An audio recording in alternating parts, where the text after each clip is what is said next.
黃絲街代言賣不到10萬，害廠商賠300萬，宿敵嘲笑，連粉絲也是假的。李家穎綜合報道，女星黃絲街被爆以80萬元價碼接下保健品代言人，但商品銷售卻相當凄慘，廠商光是代言費跟行銷費用就付出300萬元。最後連10萬元業績都達不到，他的死對頭網紅陳怡就發文嘲笑：這不就是一個投資失利的故事嗎？認為廠商明知標的信用不佳，還要投錢下去，一點都不值得同情。據鏡週刊報道，有廠商花80萬找黃絲街代言保健品，卻因銷售數字不佳，花大錢卻賣不到10萬元業績。當初廠商找黃絲街代言，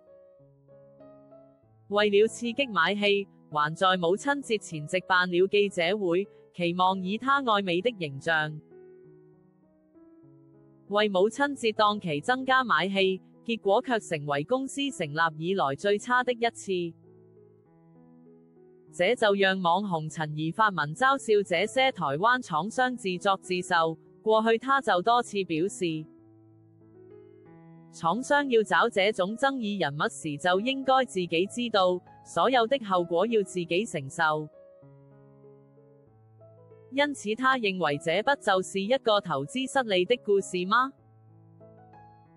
明知標的信用不佳還要投錢下去，一點都不值得同情吧。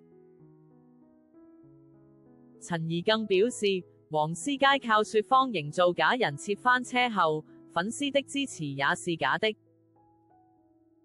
那些會覺得黃絲街假包海外買房疑雲沒關係，是我們管太多的粉絲。其實內心也不相信他，可能他們現實人生中跟黃絲街一樣，也在立假人設，所以要捍衛謊言合理化。